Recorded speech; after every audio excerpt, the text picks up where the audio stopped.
ಕನ್ಯಾ ರಾಶಿಯವರಿಗೆ ನಿಮ್ಮ ಬುದ್ಧಿವಂತಿಕೆಗೆ ಸಿಗಲಿದೆ ದೊಡ್ಡ ಬೆಲೆ. ನೀವು ಅಂದುಕೊಂಡಿರುವಂಥ ಕೆಲಸಗಳನ್ನ ಸಾಧನೆ ಮಾಡೋಕ್ಕೆ ಉತ್ತಮ ಸಮಯ ಬಂದಾಯಿತು. ನಿಮ್ಮ ಎಷ್ಟೋ ದಿನಗಳ ಕನಸು ನನಸಾಗುವಂಥ ಸಮಯ ಬಂದಾಯಿತು. ಅದೇನು ಅಂತ ಗೊತ್ತಾ?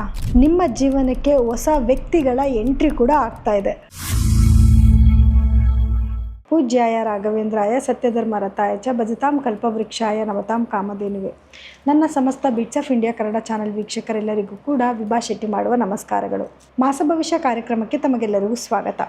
ಈ ತಿಂಗಳು ಅಂದರೆ ಜೂನ್ 2026ರಲ್ಲಿ ಗ್ರಹಗಳ ಸ್ಥಾನಮಾನದ ಆಧಾರದ ಮೇಲೆ ದ್ವಾದಶ ರಾಶಿಗಳ ಮೇಲೆ ಏನೆಲ್ಲ ಪ್ರಭಾವ ಬೀರುತ್ತೆ ಅನ್ನೋದನ್ನು ನೋಡೋಣ ಬನ್ನಿ. ನೋಡಿ, ಮೊದಲನೇದಾಗಿ ಗ್ರಹಗಳ ಸ್ಥಾನಮಾನ ಹೇಗಿದೆ, ಯಾವ ಗ್ರಹಗಳ ಬದಲಾವಣೆ ಆಗ್ತಿದೆ ಅಂತ ನೋಡೋದಾದರೆ ನೋಡಿ, ಇದೇ ತಿಂಗಳ 2ನೇ ತಾರೀಕು ಗುರು ಮಿಥುನ ರಾಶಿಯಿಂದ ಕಟಕ ರಾಶಿಗೆ ತನ್ನ ಪತನ ಬದಲಾಯಿಸ್ತಾನೆ. ತನ್ನ ಉಚ್ಚ ರಾಶಿಗೆ ಪಥ ಬದಲಾಯಿಸ್ತಾ ಇರೋದ್ರಿಂದ ದ್ವಾದಶ ರಾಶಿಗಳ ಮೇಲೆ ಮಹತ್ತರವಾದ ಬದಲಾವಣೆಯನ್ನು ನಾವು ನಿರೀಕ್ಷೆ ಮಾಡಬಹುದು. ಜೊತೆಗೆ 8ನೇ ತಾರೀಕು ಶುಕ್ರ ಮಿಥುನ ರಾಶಿಯಿಂದ ಕಟಕ ರಾಶಿಗೆ ತನ್ನ ಪತನ ಬದಲಾಯಿಸಿದರೆ 15ನೇ ತಾರೀಕು ಸೂರ್ಯ ವೃಷಭ ರಾಶಿಯಿಂದ ಮಿಥುನ ರಾಶಿಗೆ ತನ್ನ ಪತನ ಬದಲಾಯಿಸ್ತಾರೆ.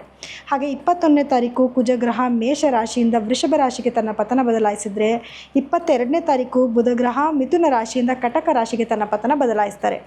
ಇನ್ನು ಉಳಿದ ಗ್ರಹಗಳಾದಂತಹ ರಾಹು ಗ್ರಹ ಕುಂಭರಾಶಿನಲ್ಲಿ ಸ್ಥಿತನಾಗಿದ್ದು, ಶನಿ ಮೀನ ರಾಶಿಯಲ್ಲಿ ಸ್ಥಿತನಾಗಿರ್ತಾನೆ, ಹಾಗೂ ಕೇತು ಸಿಂಹ ರಾಶಿಯಲ್ಲಿ ಸ್ಥಿತವಾಗಿರುತ್ತೆ. ಸೊ ಹಾಗಿದ್ರೆ ದ್ವಾದಶ ರಾಶಿಗಳ ಮೇಲೆ ಏನೆಲ್ಲ ಫಲಾನುಫಲಗಳಿದೆ ಅನ್ನೋದನ್ನು ನೋಡೋಣ ಬನ್ನಿ. ಕನ್ಯಾ ರಾಶಿಯವರಿಗೆ ಈ ತಿಂಗಳಲ್ಲಿ ಹೇಗಿದೆ ಅಂದರೆ, ಜೂನ್ ತಿಂಗಳಲ್ಲಿ ಹೇಗಿರುತ್ತೆ ಅಂತ ನೋಡಿದ್ರೆ ನೋಡಿ, ತುಂಬ ದಿನಗಳಿಂದ ಏನು ಕಷ್ಟಪಡ್ತಾ ಇದ್ರಿ, ಏನು ಸಂಕಟ ಪಡ್ತಾ ಇದ್ರಿ, ಅದೆಲ್ಲದಕ್ಕೂ ಕೂಡ ತೆರೆ ಎಳೆಯುವಂಥ ಸಮಯ ಬಂದಾಯಿತು. ಯಾಕೆ ಅಂದರೆ ಗುರುಬಲ ಬರ್ತಾ ಇದೆ, 11ನೇ ಮನೆಗೆ ಗುರು ಬರ್ತಾ ಇದ್ದಾನೆ, ಅದರಲ್ಲೂ ಕೂಡ ಉಚ್ಚ ರಾಶಿ ಆಗಿದೆ. ಅಲ್ಲಿಂದ ಗುರುವಿನ ಅನುಗ್ರಹ ತುಂಬಾ ಚೆನ್ನಾಗಿರೋದ್ರಿಂದ, ಲಾಭಸ್ಥಾನದಲ್ಲಿ ಗುರು ಕೂತ್ಕೊಂಡಿರೋದ್ರಿಂದ ಉನ್ನತವಾದ ಲಾಭಗಳನ್ನ ನೋಡಬಹುದು. ಇಷ್ಟು ದಿನಗಳ ಕಾಲ ಏನಾಗ್ತಿತ್ತು, ಶನಿಯ ನೇರ ದೃಷ್ಟಿ ಬೇರೆ ಲಗ್ನದ ಮೇಲೆ ಬೀಳ್ತಿದೆ, ತುಂಬ ಲೇಜಿ ಆಗಿದ್ರಿ, ಯಾವ ಕೆಲಸಗಳು ಬೇಗ ಬೇಗ ಸಾಗ್ತಾ ಇರಲಿಲ್ಲ. ಗುರು ಬೇರೆ 10ನೇ ಮನೇಲಿ ಕೂತ್ಕೊಂಡಿದ್ರು, ಲಾಭಗಳನ್ನ ಕೊಟ್ಟರು ಕೂಡ, ಕೆಲಸಗಳನ್ನ ಕೊಟ್ಟರು ಕೂಡ ನಿಧಾನಗತಿ ಅಥವಾ ತುಂಬ ಶ್ರಮ ಪಡಬೇಕಿತ್ತು. ಒಂದು ಕೆಲಸ ಮಾಡಬೇಕು ಅಂದರೆ ಅದ್ರ ಶ್ರಮ ಜಾಸ್ತಿ ಪಡಬೇಕಾಗಿತ್ತು. ಇವಾಗ ಏನಾಗ್ತಾ ಇದೆ, ಅಂಥ ಶ್ರಮ ಪಡುವಂಥ ಅವಶ್ಯಕತೆ ಇಲ್ಲ. ಸ್ವಲ್ಪ ಪ್ರಯತ್ನ ಪಟ್ಟರು ಕೆಲಸಗಳು ಸರಾಗವಾಗಿ ಆಗ್ತಾ ಇದೆ. ಆದರೆ ಇದರಿಂದ ಏನಾಗ್ತಿದೆ, ಸ್ವಲ್ಪ ನೀವು ಇಷ್ಟು ದಿವಸಗಳ ಕಾಲ ರೆಸ್ಟ್ ಜಾಸ್ತಿ ಮಾಡಿಬಿಟ್ಟಿದ್ರಲ್ಲ, ಈಗ ಇದ್ದಕ್ಕಿದ್ದಂಗೆ ಕೆಲಸ ಬಂದುಬಿಡ್ತು. ಸೊ ಏನಾಗುತ್ತೆ, ಎದ್ದೋಗಿ ಬೇಗ ಕೆಲಸ ಮಾಡೋಕ್ಕೆ ಅಥವಾ ಆ ಲೈಫ್ ಸ್ಟೈಲ್ಗೆ ಅಡ್ಜಸ್ಟ್ ಆಗೋಕ್ಕೆ ಸ್ವಲ್ಪ ಸಮಯ ತಗೊಳ್ಳುತ್ತೆ. ಹಾಗೆ ನೋಡಿ, ನಿಮಗೆ 10ನೇ ಮನೆಯಲ್ಲಿ ಬುಧ ಮತ್ತು ಶುಕ್ರರ ಒಂದು ಸಂಯೋಗ ಕೂಡ ಇದೆ. ಇದರಿಂದನೂ ಕೂಡ ನಿಮಗೆ ಹಣಕಾಸಿನ ಅಭಿವೃದ್ಧಿ ಚೆನ್ನಾಗಿರುತ್ತೆ. ಯಾಕೆಂದರೆ ನಿಮಗೆ ಲಗ್ನಾಧಿಪತಿ ಹಾಗೂ 2ನೇ ಮನೆ ಅಧಿಪತಿನೂ ಕೂಡ ನಿಮಗೆ ಶುಕ್ರ ಆಗಿರ್ತಾನೆ. ಸೊ ಹಾಗಾಗಿ ಏನಾಗುತ್ತೆ, ಹಣಕಾಸಿನ ಅಭಿವೃದ್ಧಿ ಚೆನ್ನಾಗಿರುತ್ತೆ. ಒಂದಲ್ಲ ಒಂದು ರೀತಿಯಲ್ಲಿ ಕೆಲಸದಲ್ಲಿ ನಿಮಗೆ ಅವಕಾಶಗಳು ಜಾಸ್ತಿ ಬರ್ತಾ ಇರುತ್ತೆ. ಆದರೆ ನೋಡಿ, ಎಲ್ಲ ಟೈಮಲ್ಲೂ ಅವಕಾಶಗಳು ಬರಲ್ಲ. ಅವಕಾಶಗಳು ಬಂದರೂ ಕೂಡ ಬೆಟ್ಟದಷ್ಟು ಅವಕಾಶ ಇದ್ದರೂ ಸಾಸಿವೆ ಕಾಳಷ್ಟು ಅದೃಷ್ಟ ಇರಬೇಕು ಅಂತಾರೆ. ಸೊ ಹಾಗಾಗಿ ಅವಕಾಶಗಳು ಅದೃಷ್ಟ ಎರಡೂ ಕೂಡ ನಿಮಗೆ ಕೂಡಿ ಬಂದಿದೆ. ಆದರೆ ಈ ಸಮಯನ ನೀವು ಉಪಯೋಗ ಮಾಡ್ಕೋಬೇಕು.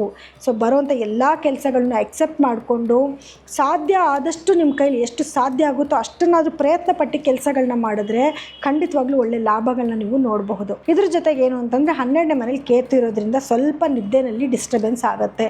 ಯಾಕೆ ಅಂತಂದರೆ ಆಲ್ರೆಡಿ ಈಗ ಶನಿ ದೃಷ್ಟಿ ಇದೆ, ಈ ಕಡೆ ಕೇತುವಿಂದ ನಿದ್ದೆ ಸರಿಗೆ ಬರೋದಿಲ್ಲ, ಸ್ವಲ್ಪ ಸೋಂಬೇರಿತನೂ ಜಾಸ್ತಿ ಆಗುತ್ತೆ, ಅಥವಾ ಏನೋ ಆಲಸ್ಯನೂ ಜಾಸ್ತಿ ಆಗುತ್ತೆ, ಆ ಕಡೆ ಕೆಲಸನೂ ಜಾಸ್ತಿ ಆಗ್ತಿದೆ. ಸೊ ಟೋಟಲಾಗಿ ನಿಮಗೆ ಇರಿಟೇಟ್ ಆಗ್ತಾ ಇರುತ್ತೆ. ಏನು ಮಾಡಲಿ, ಏನು ಬಿಡಲಿ, ನನ್ನ ದೇಹ ಸ್ಪಂದಿಸ್ತಿಲ್ಲ ಅನ್ನೋ ಥರ ಮನಸ್ಥಿತಿ ಬರುತ್ತೆ. ಇನ್ನು ನಿಮಗೆ ಬುಧ ಮತ್ತು ಶುಕ್ರ ಗ್ರಹಗಳು ಕೂಡ ನಿಮಗೆ 10ನೇ ಮನೆಯಿಂದ 11ನೇ ಮನೆಗೆ ಬಂದಮೇಲೆ ಲಾಭದಲ್ಲಿ ಇನ್ನಷ್ಟು ದುಪ್ಪಟ್ಟಾಗಕ್ಕೆ ಶುರು ಆಗುತ್ತೆ. ಇನ್ನಷ್ಟು ಮಗದಷ್ಟು ಲಾಭಗಳನ್ನ ನೀವು ನೋಡೋಕ್ಕೆ ಶುರು ಮಾಡ್ತೀರಾ.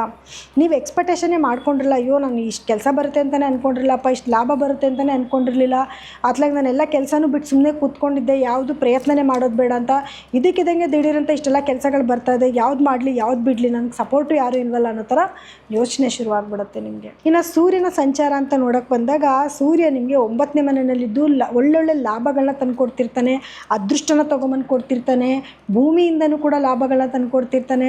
ಆದರೆ 9ನೇ ಮನೆಯಿಂದ 10ನೇ ಮನೆಗೆ ಸೂರ್ಯ ಬಂದಾದಮೇಲೆ ಅದರಲ್ಲೂ ಅಷ್ಟೇ ನಿಮಗೆ ಕೆಲಸದಲ್ಲಿ ಒಂದು ಸಪೋರ್ಟಿವ್ ಆಗ್ತಾ ಹೋಗ್ತಾ ಇರುತ್ತೆ. ನಿಮಗೆ ಆತ್ಮಸ್ಥೈರ್ಯ ಜಾಸ್ತಿ ಆಗುತ್ತೆ. ಜನಗಳಿಂದ ಗೌರವ ಮರ್ಯಾದೆನೂ ಕೂಡ ಜಾಸ್ತಿ ಆಗ್ತಾ ಹೋಗ್ತಾ ಇರುತ್ತೆ. ಇದ್ರ ಜೊತೆಗೆ ಕುಜನು ನಿಮಗೆ 8ನೇ ಮನೆಯಲ್ಲಿದ್ದಾಗ ಅನಿರೀಕ್ಷಿತ ಘಟನೆಗಳು, ಅಂದರೆ ಏನಾಗುತ್ತೆ ಅಂತ ಗೊತ್ತಿಲ್ಲಪ್ಪ, ಏನೋ ಒಂದು ಪೈರಿ ಬಂದಿದೆ ಅಥವಾ ಏನೋ ಒಂದು ಲೆಟರ್ ಬಂದಿದೆ, ಸೊ ನನಗೇನು ಆ ಕೆಲಸ ಆಗುತ್ತೋ ಆಗಲ್ವೋ ಗೊತ್ತಿಲ್ಲ, ಆದರೆ ಒಳ್ಳೆಯದಾಗುತ್ತೆ ಆಗಿಲ್ಲ ಕೆಟ್ಟದಾಗುತ್ತೆ ಅನ್ನೋ ಮನಸ್ಥಿತಿಲಿ ಇರ್ತೀರ.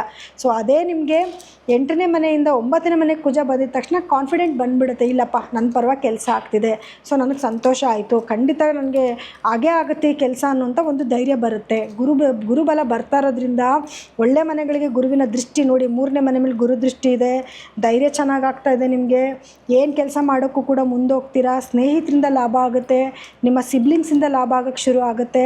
ಜೊತೆಗೆ ನಿಮಗೆ 5ನೇ ಮನೆಗೆ ಗುರುವಿನ ದೃಷ್ಟಿ ಬೀಳ್ತಿದೆ, ಗಂಡ ಹೆಂಡತಿ ಮಧ್ಯದಲ್ಲಿ ಪ್ರೀತಿ ವಿಶ್ವಾಸ ಸ್ವಲ್ಪ ಜಾಸ್ತಿ ಆಗುತ್ತೆ.